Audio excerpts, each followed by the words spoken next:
Hello नमस्कार दोस्तों, स्वागत है आप सभी का ड्रीम एग्जाम स्टडी प्लेटफॉर्म पर। दोस्तों आज हम इस वीडियो में देखेंगे यूपी सुपर टेट परीक्षा की दृष्टि से दोस्तों सामाजिक अध्ययन और पर्यावरण का प्रैक्टिस सेट नंबर 1। दोस्तों इस सेट में हम 30 क्वेश्चंस देखेंगे और उन 30 क्वेश्चन पर दोस्तों विस्तार पूर्वक चर्चा करेंगे। आप सभी जानते हैं कि यूपी सुपर टेट आने की पूरी संभावना है, इसलिए दोस्तों तैयारी हमें पहले से ही करनी होगी। दोस्तों डेली रोज रात को 8 बजे आपको एक प्रैक्टिस सेट इस चैनल पर मिलेगा। तो दोस्तों यदि आपको चैनल पर किया गया यह कार्य या प्रैक्टिस सेट आपको अच्छा लगे तो चैनल को सब्सक्राइब जरूर कर लीजिएगा और हमारे साथ जुड़ जाइएगा। तो चलिए दोस्तों क्वेश्चंस को शुरू करते हैं। दोस्तों क्वेश्चन नंबर 1, निम्नलिखित में से कौन सा आग्नेय शैल नहीं है या आग्नेय शैल का उदाहरण नहीं है। दोस्तों शैल अर्थात दोस्तों पत्थर को शैल बोला जाता है। किसको? पत्थर को शैल बोला जाता है। और दोस्तों शैल का जो अध्ययन है या जो पत्थरों का या चट्टानों का जो अध्ययन है उसको क्या बोला जाता है? उसको दोस्तों पेट्रोलॉजी बोला जाता है। क्या बोला जाता है? पेट्रोलॉजी बोला जाता है। ये बात भी नोट कर लीजिएगा। दोस्तों मुख्यतः जो चट्टानें होती हैं वह 3 प्रकार की बताई गई हैं। कितने प्रकार की? 3 प्रकार की। पहली है दोस्तों आग्नेय चट्टान। पहली कौन सी है? आग्नेय चट्टान। दूसरी कौन सी है दोस्तों? दूसरी कौन सी है? कायांतरित चट्टान। कौन सी दोस्तों? कायांतरित चट्टान। तीसरी कौन सी है दोस्तों? तीसरी है अवसादी चट्टान। कौन सी है? अवसादी चट्टान। इस बात को नोट करिएगा। दोस्तों इसमें पूछा है आग्नेय शैल का कौन सा है जो उदाहरण नहीं है। तो आग्नेय शैल के अंतर्गत कौन कौन से आती हैं? तो दोस्तों आग्नेय शैल के अंतर्गत बेसाल्ट भी आता है, ग्रेनाइट भी आती है और दोस्तों गैब्रो भी आती है। लेकिन दोस्तों जो डोलोमाइट है यह आग्नेय चट्टान का उदाहरण नहीं है। किसका दोस्तों? यह आग्नेय चट्टान का उदाहरण नहीं है। यानी इस क्वेश्चन का जो सही आंसर है वह क्या हो जाएगा?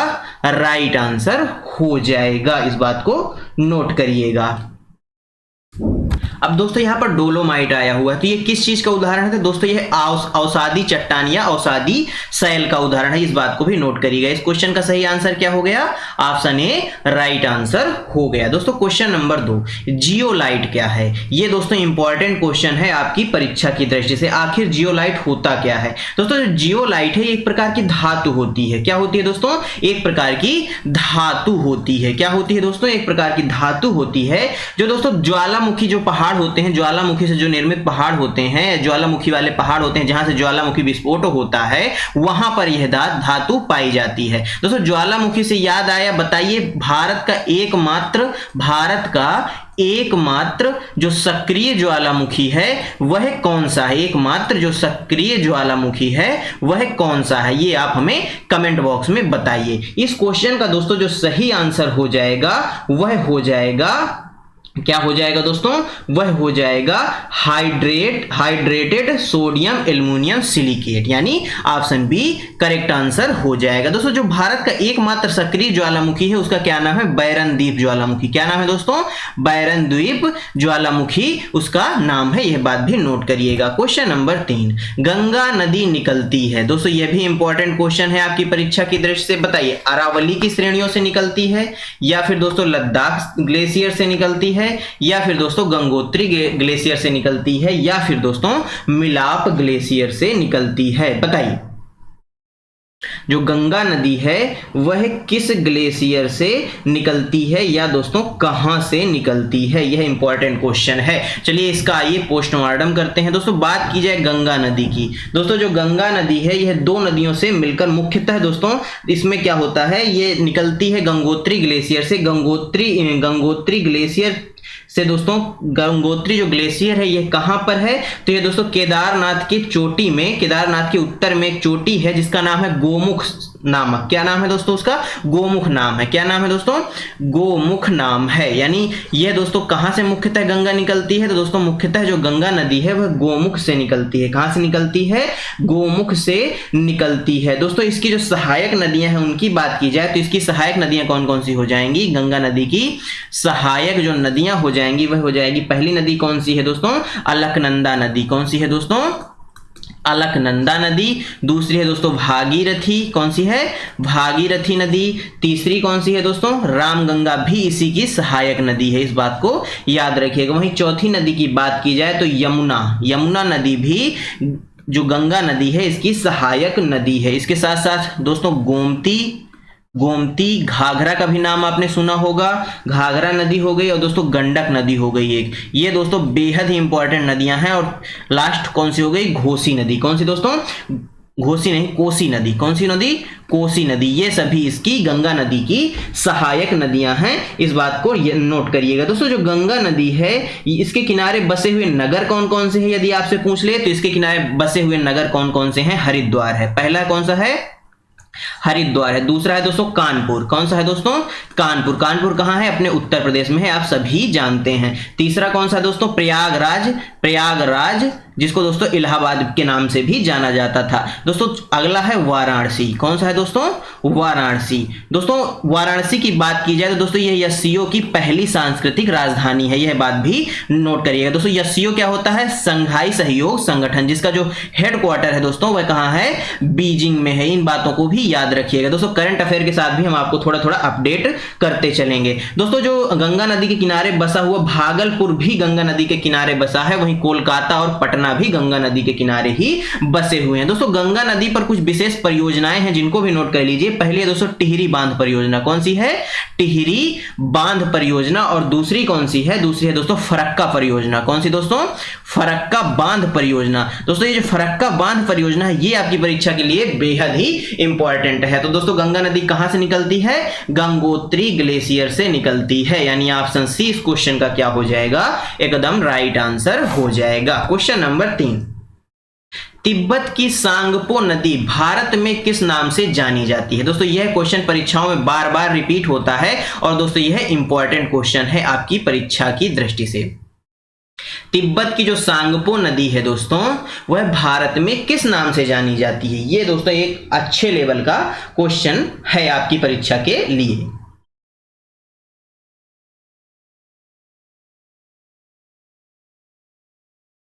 दोस्तों जो तिब्बत की जो सांगपो नदी है इसको भारत में ब्रह्मपुत्र नदी के नाम से जाना जाता है। किस नाम से जाना जाता है, ब्रह्मपुत्र नदी के नाम से जाना जाता है। दोस्तों यह जो नदी है यह तिब्बत से निकलती है, कहां से निकलती है, तिब्बत के पास दोस्तों क्या है, तिब्बत के पास एक दोस्तों क्या है, एक मानसरोवर झील है, क्या है दोस्तों, मानसरोवर झील है। उसी के पास दोस्तों एक स्थान है,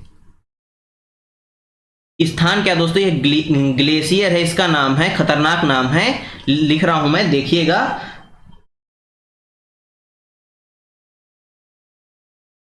चेयायुंग दोस्तों डंग हिमानी, क्या दोस्तों, चेयायुंग डंग हिमानी, ये दोस्तों ग्लेशियर है जहां से दोस्तों ब्रह्मपुत्र नदी निकलती है। कहां पे निकलती है, तिब्बत में। दोस्तों ब्रह्मपुत्र नदी को सांगपो या सापू नाम से भी जाना जाता है। किसके दोस्तों, सांगपो तो कहा ही जाता है, इसको दोस्तों सांपू नाम से भी जाना जाता है। दोस्तों इसकी जो कुल लंबाई है, वैसे लंबाई पूछता नहीं फिर भी नोट कर लीजिए, बाई चांस पूछ ले, इसकी जो कुल लंबाई है वह दोस्तों 2580 किलोमीटर है। और दोस्तों भारत में यदि पूछ ले तो भारत में इसकी कुल लंबाई 1346 किलोमीटर है। दोस्तों विश्व की सबसे बड़ी नदी द्वीप समूह माजुली जो है, विश्व का सबसे, आपसे क्वेश्चन एक पूछता है कि बताइए विश्व का सबसे बड़ा जो नदी द्वीप है, क्या दोस्तों, नदी द्वीप है, वह किस नदी पर है, वह दोस्तों ब्रह्मपुत्र नदी पर ही स्थित है। उसका नाम क्या है दोस्तों, उसका नाम है माजुली द्वीप। क्या नाम है दोस्तों, उसका नाम है माजुली द्वीप। इस बात को भी नोट करिएगा। इस क्वेश्चन का सही आंसर क्या हो गया, ऑप्शन सी ब्रह्मपुत्र नदी हो गया। यहां पर दोस्तों यमुना नदी आई हुई है, इसके बारे में भी थोड़ा जान लेते हैं कहां से निकलती है। तो दोस्तों यमुना नदी जो है यह दोस्तों हिमानी यमुनोत्री से निकलती है। कहां से दोस्तों, हिमानी यमुनोत्री से निकलती है, जो दोस्तों कहां है, बंदरपूंछ पश्चिमी ढाल के पास स्थित है। इस बात को नोट करिएगा। आइए आगे बढ़ते हैं। क्वेश्चन नंबर 5, निम्न में से किस स्थलाकृति का निर्माण हिमानी द्वारा हुआ है। किसका दोस्तों, निम्न में से किस स्थलाकृति का जो निर्माण है वह हिमानी द्वारा हुआ है। हिमानी द्वारा, किसके द्वारा, हिमानी द्वारा। ये दोस्तों इंपॉर्टेंट क्वेश्चन है आपकी परीक्षा की दृष्टि से।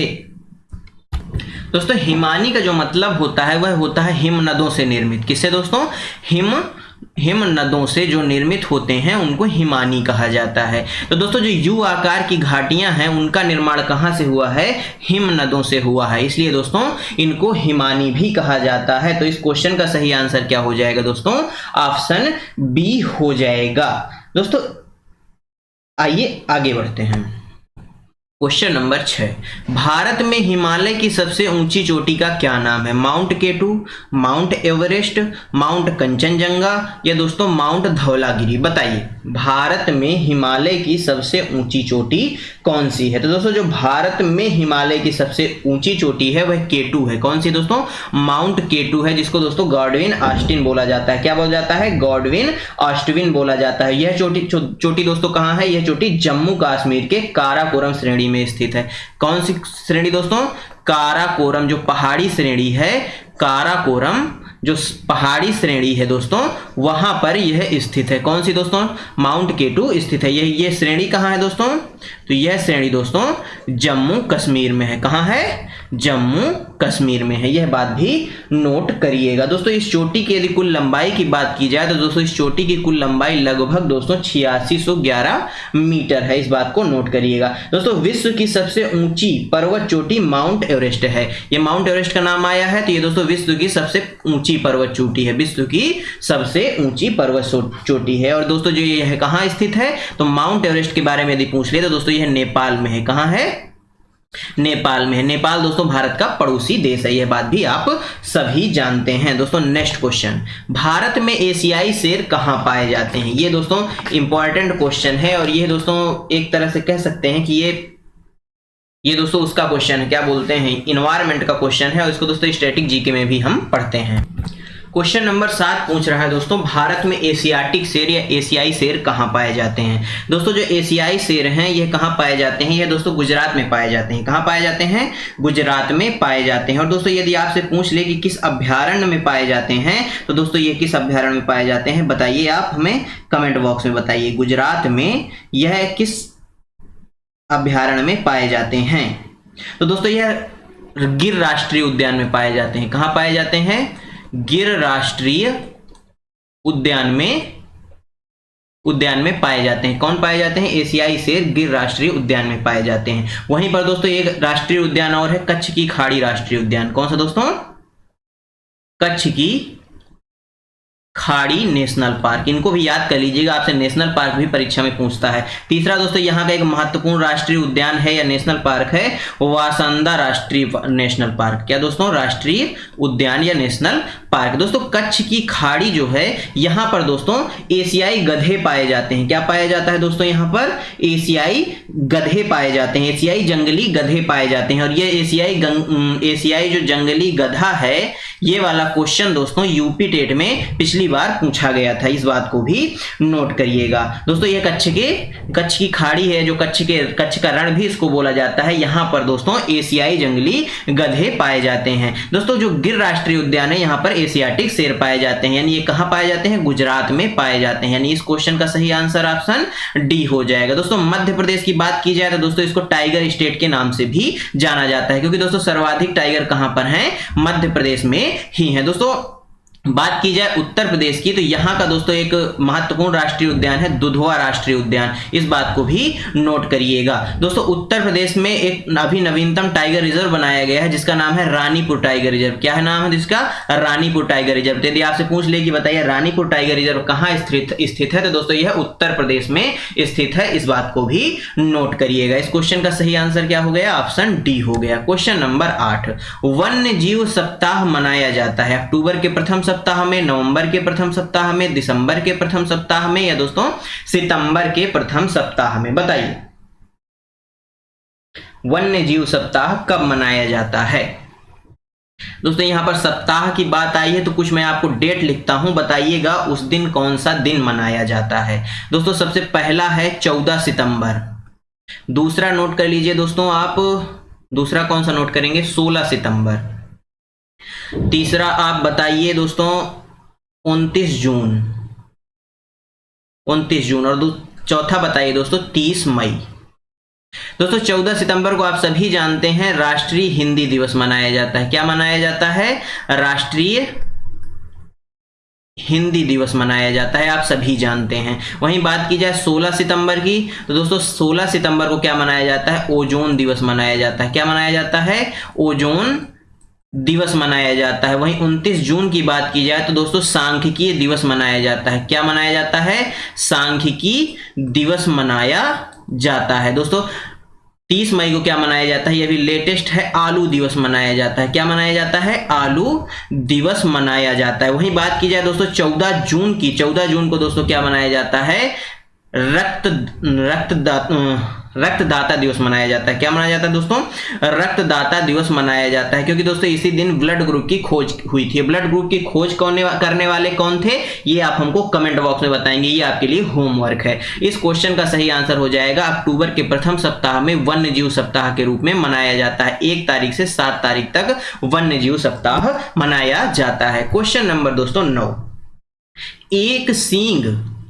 एक सींग वाले, दोस्तों यहां पर मिस टाइपिंग है, एक सींग वाले गैंडे के लिए प्रसिद्ध काजीरंगा राष्ट्रीय उद्यान कहां स्थित है? बिहार में, मध्य प्रदेश में, असम में, या दोस्तों पश्चिम बंगाल में? बताइए दोस्तों। जो काजीरंगा राष्ट्रीय उद्यान है यह कहां स्थित है? यह असम में स्थित है। कहां स्थित है? असम में स्थित है। दोस्तों असम के बारे में आइए थोड़ी जानकारी ले लेते हैं, फिर अन्य राज्यों के दोस्तों जो राष्ट्रीय उद्यान है उन पर भी हम चर्चा करेंगे। दोस्तों असम का पुराना नाम क्या है? आपसे पूछ सकता है। असम का पुराना नाम क्या है? कामरूप है। क्या है दोस्तों? कामरूप है। दोस्तों असम की बात की जाए तो असम में दोस्तों एक प्रसिद्ध शक्तिपीठ है कामाख्या माता मंदिर। कौन सा दोस्तों? कामाख्या माता मंदिर। इसको भी आप याद रखिएगा, आपसे परीक्षा में पूछा जाता है कि बताइए कामाख्या माता मंदिर किस राज्य में स्थित है? तो दोस्तों असम राज्य में स्थित है। वहीं दोस्तों कामाख्या माता मंदिर में एक बहुत ही फेमस मेला लगता है जो आपकी परीक्षा की दृष्टि से कतई जहर साबित होने वाला है, अंबुबाची का मेला। कौन सा दोस्तों? अंबुबाची का मेला, जो दोस्तों कहां लगता है? असम में लगता है, और यहां का एक प्रसिद्ध मेला भी है। इस बात को याद रखिएगा। अब बात कर लेते हैं दोस्तों बिहार की। दोस्तों बिहार का एक फेमस राष्ट्रीय उद्यान है वाल्मीकि राष्ट्रीय उद्यान। कौन सा दोस्तों?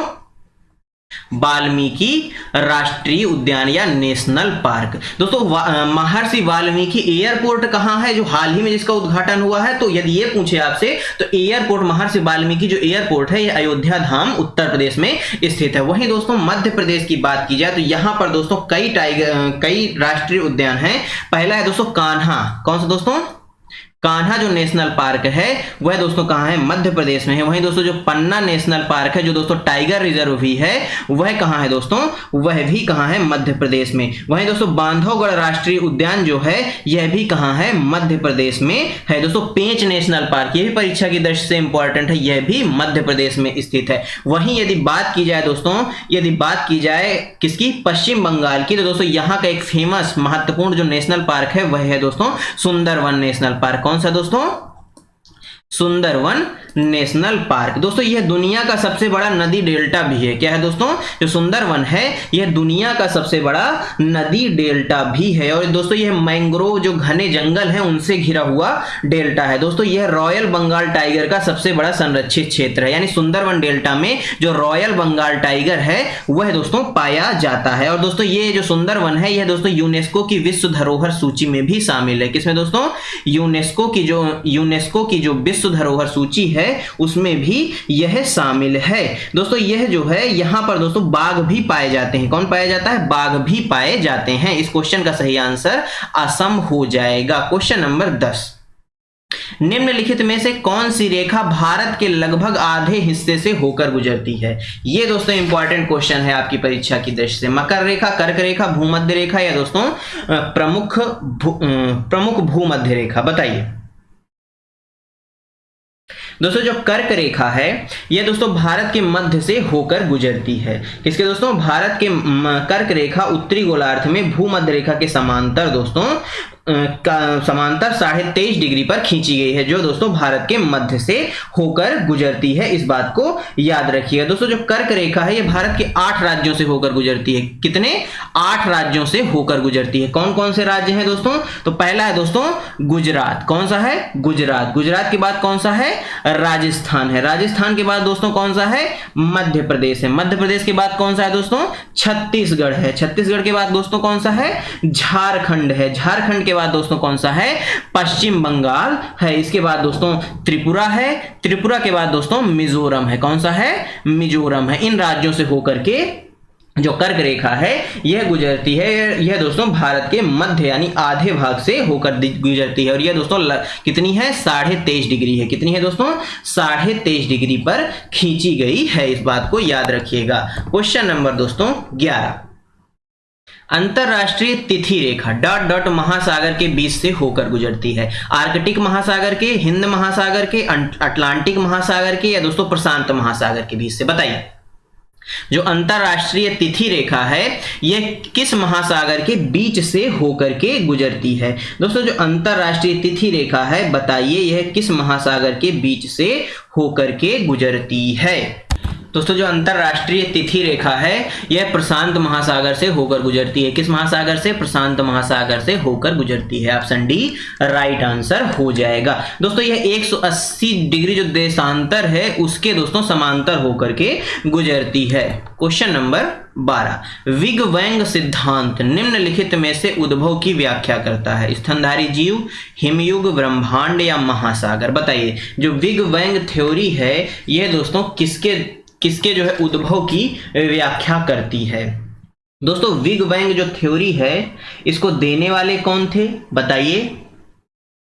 तो इसका जो प्रतिपादन है वह दोस्तों लेमेतियर ने किया था। किसने किया था दोस्तों, जॉर्ज लेमेतियर ने किया था। किसने किया था, जॉर्ज लेमेतियर ने किया था। यह दोस्तों एकदम इनका सही नाम है। और कब किया था दोस्तों इस थ्योरी के बारे में इन्होंने कब बताया था, 1894 से 96 के बीच में इन्होंने इस चीज के बारे में बताया था। दोस्तों इनकी जो पुस्तक है उसमें इनका ये वर्णन मिलता है। उस पुस्तक का नाम दोस्तों माइक्रोवेव एनोस्ट्रॉपी प्रोब है। यह बात को याद रखिएगा, जिसको शॉर्ट में दोस्तों MAP भी कहा जाता है। यह दोस्तों इनका अनुसंधान था और इसका जो संबंध था वह ब्रह्मांड से था। किससे था दोस्तों, ब्रह्मांड, आकाश गंगा और सौर मंडल से संबंधित था। यानी इन्होंने दोस्तों ब्रह्मांड की उत्पत्ति या उद्भव के बारे में बताया था, जिस सिद्धांत को बिग बैंग सिद्धांत के नाम से जाना जाता है। क्वेश्चन नंबर 13, ब्लैक होल की जानकारी सर्वप्रथम किसने दी। हरमान बॉन्डी ने दी, मेघनाथ साहा ने दी, S चंद्रशेखर ने दी या दोस्तों JV नार्लिकर ने दी।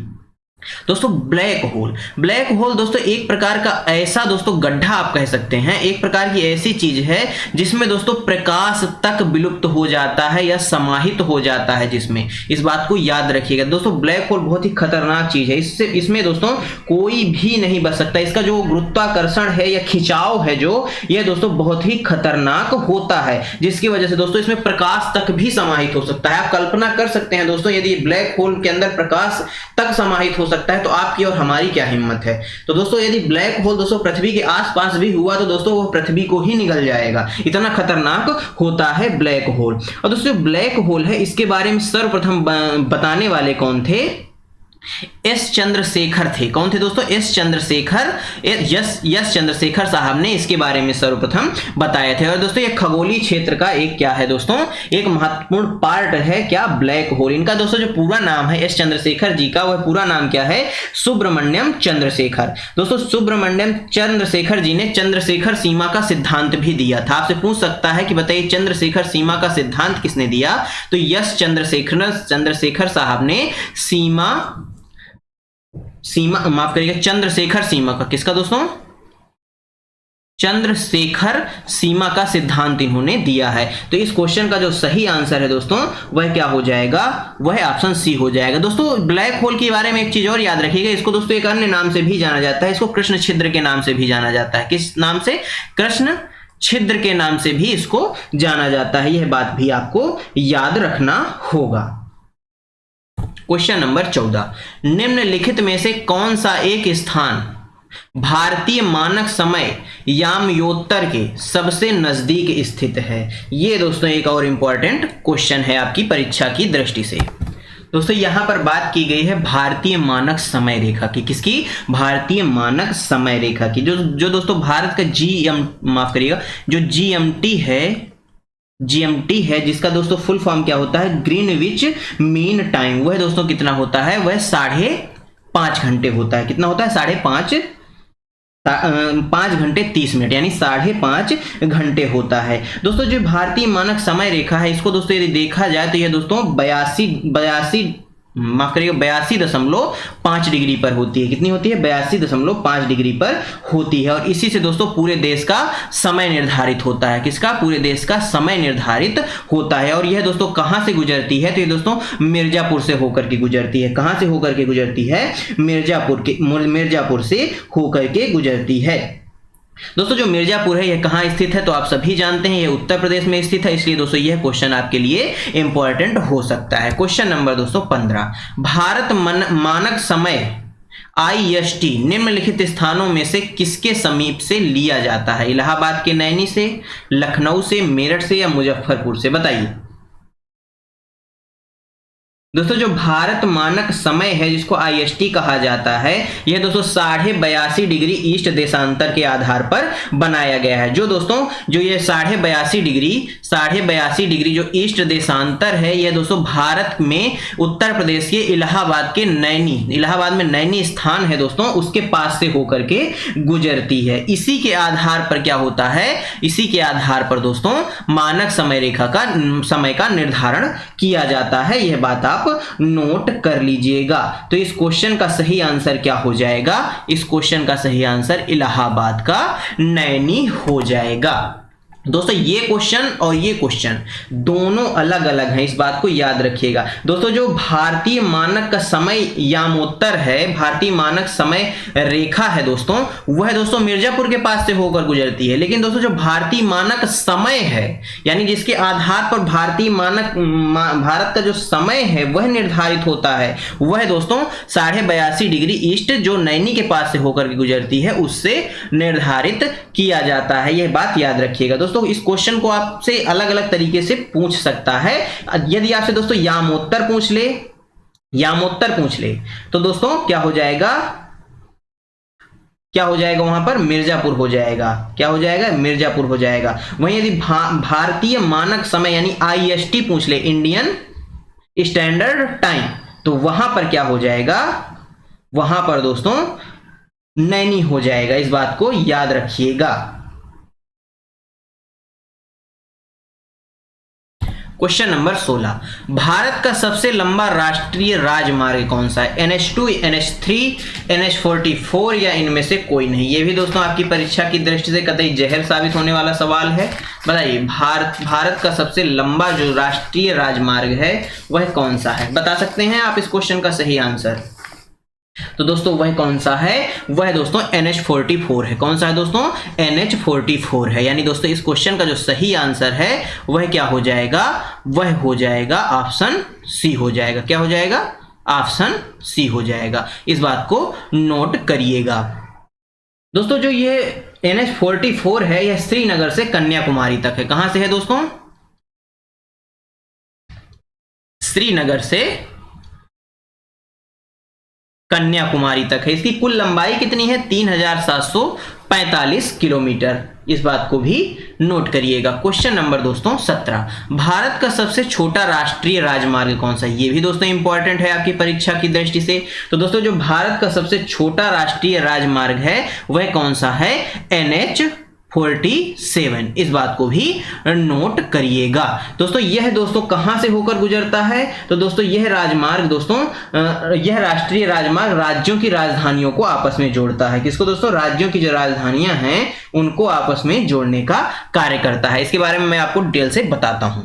दोस्तों इसकी जो लंबाई है वह कितनी है? वह दोस्तों 5.9 किलोमीटर है। कितनी है? 5.9 किलोमीटर है। यह दोस्तों कोच्चि शहर का जो मारकुंड से कुदनूर जंक्शन है उसको दोस्तों विलिंगटन द्वीप में कोच्चि बंदरगाह से जोड़ता है। लेकिन दोस्तों यदि बात की जाए वर्तमान की, ये दोस्तों इंपॉर्टेंट क्वेश्चन होगा। तो वर्तमान में यदि पूछे तो दोस्तों NH47A भारत का सबसे छोटा राष्ट्रीय राजमार्ग नहीं है, बल्कि दोस्तों इसके अंतर्गत 2 राष्ट्रीय राजमार्ग आते हैं, नेशनल हाईवे 118 और दोस्तों नेशनल हाईवे 548। तो दोस्तों ऑप्शन के हिसाब से आपको ध्यान देना है। इन दोनों की लंबाई वर्तमान में दोस्तों केवल 5 किलोमीटर है। इसलिए दोस्तों भारत के सबसे स्मॉलेस्ट जो हो जाएंगे वह दोस्तों नेशनल हाईवे 118 और नेशनल हाईवे 548 हो जाएंगे। इस बात को भी नोट करिएगा। इस क्वेश्चन का सही आंसर ऑप्शन सी हो जाएगा। क्वेश्चन नंबर दोस्तों 18, इंपॉर्टेंट क्वेश्चन है दोस्तों ये परीक्षा की दृष्टि से आपकी।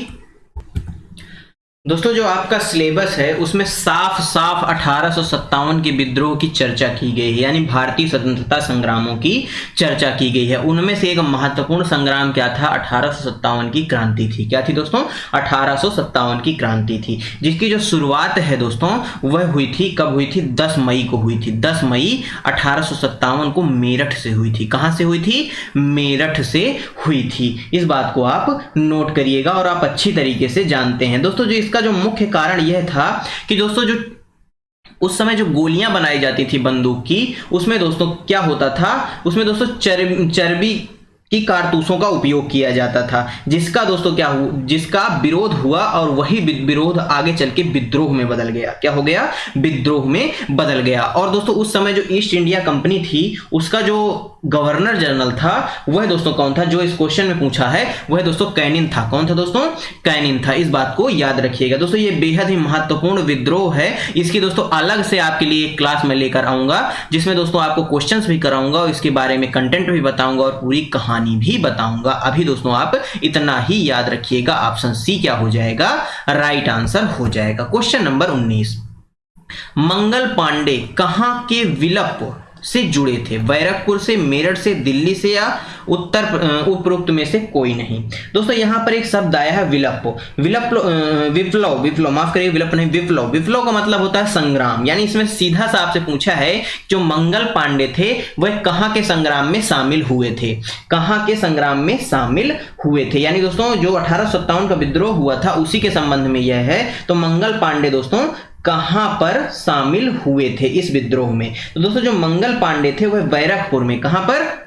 बैरकपुर में इस विद्रोह में शामिल हुए थे। दोस्तों चर्बी युक्त कारतूसों के प्रयोग के विरुद्ध में दोस्तों जो पहली घटना सुनने को आई थी वह दोस्तों 29 मार्च 1857 को बैरकपुर की छावनी में ही आई थी, जहां पर दोस्तों मंगल पांडे ने इसका विरोध किया था। और बाद में दोस्तों यह 10 मई 1857 को एक बड़ी क्रांति के रूप में परिवर्तित हो गई थी। इस क्वेश्चन का सही आंसर ऑप्शन ए हो जाएगा। क्वेश्चन नंबर दोस्तों 20, निम्न में से किसने कहा था अच्छा शासन स्वशासन का स्थानापन्न नहीं है? क्या दोस्तों? अच्छा शासन स्वशासन का स्थानापन्न नहीं है। यह दोस्तों इंपॉर्टेंट क्वेश्चन है। किसने यह बात कही थी कि जो अच्छा शासन है वह स्वशासन का स्थानापन्न नहीं है? तो यह बात दोस्तों स्वामी दयानंद सरस्वती जी ने कही थी। किसने कही थी? स्वामी दयानंद सरस्वती जी ने कही थी। कब कहा था दोस्तों?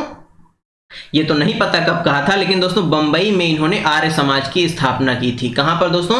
बंबई में 1875 में। कब दोस्तों? 1875 में इन्होंने आर्य समाज की स्थापना की थी। किसकी दोस्तों? आर्य समाज की स्थापना की थी। आपसे कई बार क्वेश्चन पूछा जाता है कि बताइए आर्य समाज की स्थापना किसने की थी? तो स्वामी दयानंद सरस्वती जी ने की थी। दोस्तों रविन्द्रनाथ टैगोर जी ने दोस्तों आप सभी जानते हैं, इन्होंने दोस्तों क्या किया था? इन्होंने क्या किया था बताइए? इन्होंने दोस्तों भारतीय राष्ट्रगान लिखा था। क्या लिखा था? भारतीय राष्ट्रगान लिखा था। और इन्होंने दोस्तों शांति निकेतन की स्थापना की थी। किसकी दोस्तों? शांति निकेतन की भी इन्होंने क्या की थी? स्थापना की थी। यह बात आप नोट करिएगा। क्वेश्चन नंबर 21, विधवा पुनर्विवाह अधिनियम इनमें से कौन से गवर्नर जनरल के काल में पास हुआ था? बेंटिक के, डलहौजी के, कैनिन के या लॉरेंस के? बताइए।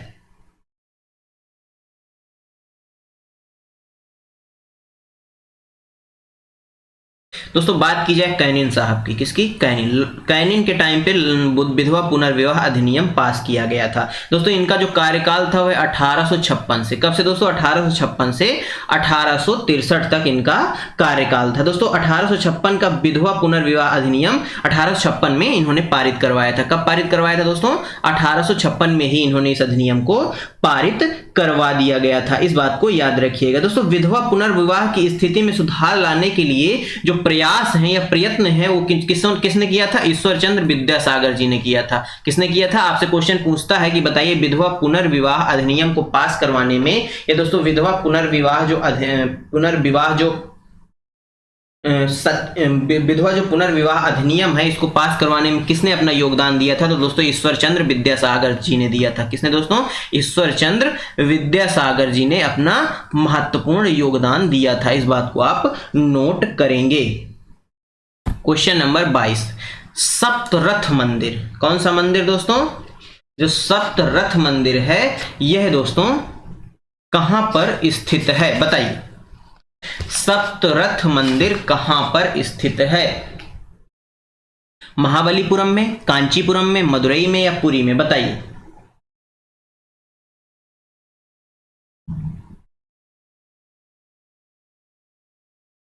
तो दोस्तों जो सप्तऋषि मंदिर है यह महाबलीपुरम में स्थित है। कहां स्थित है? महाबलीपुरम में स्थित है। ऑप्शन ए क्या हो जाएगा इस क्वेश्चन का राइट आंसर हो जाएगा।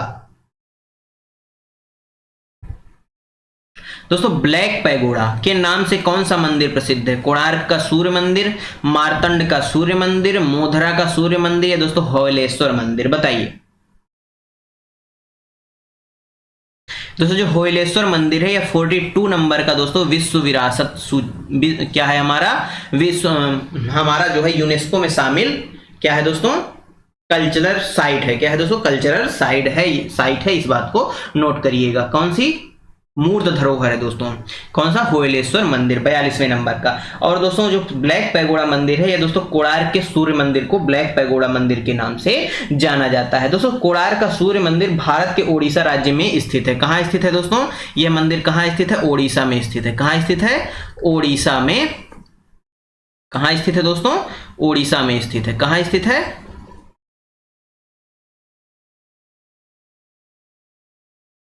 ओडिशा में स्थित है। ओडिशा में एक स्थान है पुरी, वहीं पर यह ब्लैक पैगोडा मंदिर स्थित है। दोस्तों इसका जो निर्माण है दोस्तों गंग वंश ने करवाया था। किसने दोस्तों?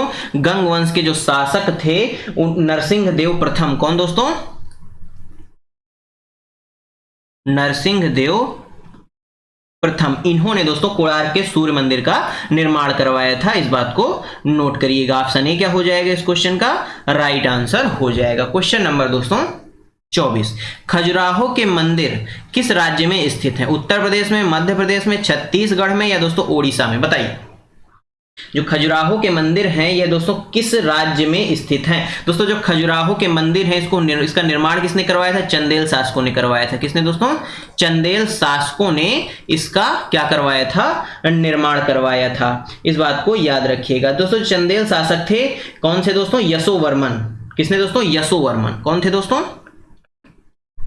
आपसे नाम भी पूछ सकता है कि किसने करवाया था, तो यशोवर्मन ने खजुराहो के मंदिर का निर्माण करवाया था। खजुराहो के मंदिर का जो निर्माण है दोस्तों यह 950 ईस्वी से शुरू होकर 1050 ईस्वी के बीच में पूरा हुआ था। दोस्तों खजुराहो में स्थित जो कंदारिया महादेव मंदिर है वह दोस्तों विश्व विरासत स्थल में शामिल है। यहीं पर दोस्तों एक मंदिर स्थित है महादेव, भगवान महादेव का मंदिर है। कौन सा है दोस्तों? कंदारिया, जिसका नाम है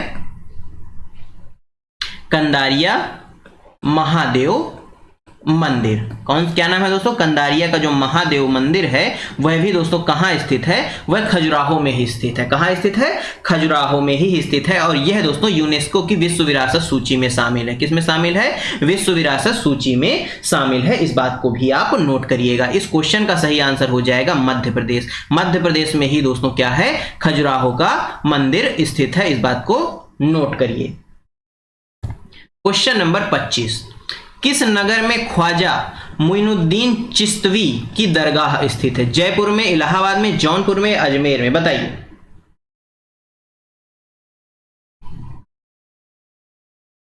दोस्तों जो ये मोइनुद्दीन चिश्ती हैं इनकी जो दरगाह है वो दोस्तों राजस्थान में है। कहाँ है? राजस्थान में है। मैं आपको ये हिंट देता हूं, अब आप ऑप्शन बताइए। ऑप्शन क्या होगा? इसका सही आंसर क्या हो जाएगा?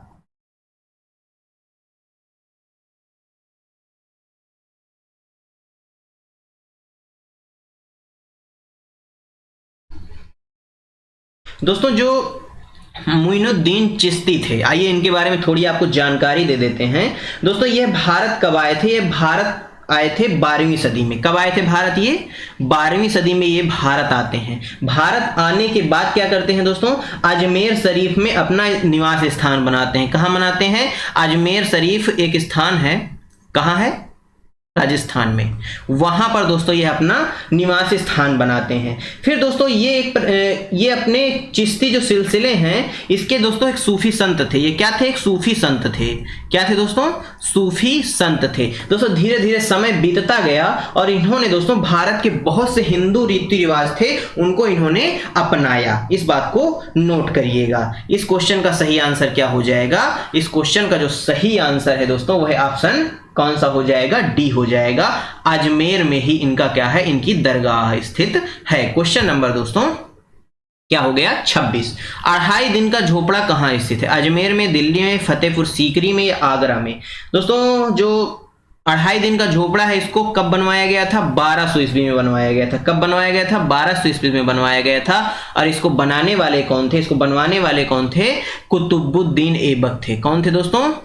कुतुबुद्दीन ऐबक, इन्होंने इसको बनवाया था। दोस्तों ये कहाँ स्थित है? तो ये दोस्तों अजमेर में स्थित है। कहाँ स्थित है? अजमेर में स्थित है। और दोस्तों ये एक बात याद रखिएगा, जो 2.5 दिन का झोपड़ा है यह क्या है? एक दोस्तों मस्जिद है। क्या है दोस्तों? मस्जिद है। इस बात को भी नोट करिएगा। आपसे क्वेश्चन पूछ सकता है कि बताइए 2.5 दिन का झोपड़ा क्या है? मंदिर है, मस्जिद है, पार्क है, इस प्रकार के ऑप्शन आपको दे सकता है। तो दोस्तों क्या था वहां पे? वहां पर मस्जिद थी। वो 2.5 दिन का जो झोपड़ा है यह एक मस्जिद है। यह दोस्तों मस्जिद एक संस्कृत विद्यालय को दोस्तों ध्वंस करके निर्मित कराई गई थी। किसको दोस्तों? एक संस्कृत विद्यालय को इन्होंने नष्ट कर दिया था और फिर उसके स्थान पर 2.5 दिन के झोपड़े का इन्होंने निर्माण करवाया था। इस क्वेश्चन का सही आंसर अजमेर हो जाएगा। ऑप्शन ए क्या हो जाएगा? राइट आंसर हो जाएगा। क्वेश्चन नंबर दोस्तों 27। निम्न में से कौन संविधान सभा के सदस्य थे? पंडित नेकीराम शर्मा, सर छोटू राम, श्री रणवीर सिंह हुड्डा या दोस्तों श्री शेर सिंह? बताइए कौन थे जो दोस्तों संविधान सभा के सदस्य थे? ये भी एक इंपॉर्टेंट क्वेश्चन हो सकता है आपकी परीक्षा की दृष्टि से। अब बात करते हैं संविधान सभा किस प्रस्ताव के अंतर्गत दोस्तों इसका निर्माण हुआ था? दोस्तों कैबिनेट मिशन के अंतर्गत इसका निर्माण हुआ था। किसके दोस्तों? कैबिनेट मिशन भारत आया था उसके अनुसार ही इसका निर्माण हुआ था। इसमें 3 सदस्य थे। कितने सदस्य थे? 3 सदस्य थे। इस बात को नोट करिएगा। दोस्तों जो संविधान सभा की जो बैठक है,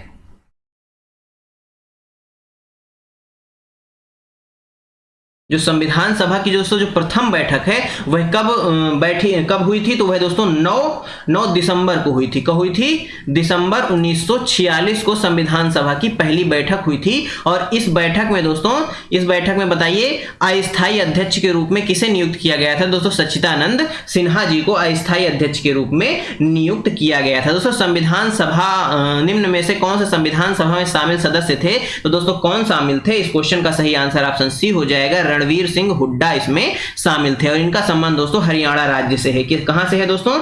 हरियाणा राज्य से है। इनका जो जन्म है वह हरियाणा के रोहतक जिले में हुआ था। और दोस्तों ये एक स्वतंत्रता सेनानी थे। क्वेश्चन नंबर दोस्तों 28। ग्राम पंचायतों का कार्य है जल संसाधनों का रखरखाव करना, स्कूलों का निर्माण करवाना या दोस्तों बीपीएल लाभार्थियों की सूची तैयार करना या इनमें से सभी? बताइए जो ग्राम पंचायतें हैं इनके मुख्य कार्य क्या क्या होते हैं? दोस्तों इनके मुख्य कार्य हैं जल संसाधनों का रखरखाव करना, स्कूलों का निर्माण करवाना, बीपीएल लाभार्थियों की सूची तैयार करना और इसके साथ साथ दोस्तों क्या करना? इसके साथ साथ दोस्तों सामाजिक योजनाओं को ग्राम स्तर पर लागू करवाना। ये सभी दोस्तों ग्राम सभा के कार्य हैं। यानी इस क्वेश्चन का सही आंसर क्या हो जाएगा? ऑप्शन डी हो जाएगा। ऑप्शन डी यानी उपरोक्त सभी हो जाएगा। क्वेश्चन नंबर दोस्तों 29। भारतीय संविधान द्वारा उपलब्ध किए गए मूलभूत अधिकारों का उद्देश्य क्या है? बच्चों का सर्वांगीण विकास करवाना, पुरुषों का सर्वांगीण विकास, महिला सशक्तिकरण या दोस्तों नागरिकों के व्यक्तित्व का सर्वांगीण विकास? बताइए भारतीय संविधान द्वारा उपलब्ध किए गए जो मूलभूत अधिकार हैं उनका मुख्य उद्देश्य क्या है?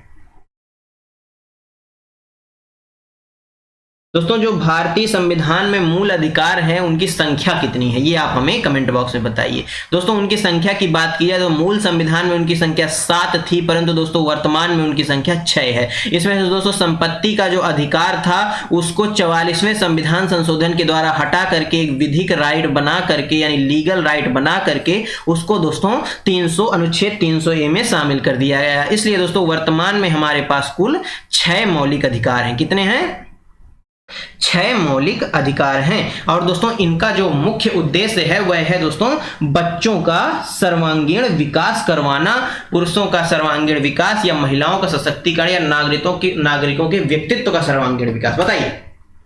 तो दोस्तों इसमें ऑप्शन डी में सब कुछ समाहित हो जाता है, यानी नागरिकों में महिला पुरुष बच्चे सभी आ जाते हैं। इसलिए दोस्तों इस क्वेश्चन का सही आंसर जो हो जाएगा वह ऑप्शन डी हो जाएगा। क्वेश्चन नंबर दोस्तों 30, राष्ट्रीय गीत के रचयिता कौन थे? दोस्तों गीत के रचयिता पूछा है बंकिम चंद्र चट्टोपाध्याय, रविंद्रनाथ टैगोर, मोहम्मद इकबाल या मैथिली शरण गुप्त। बताइए।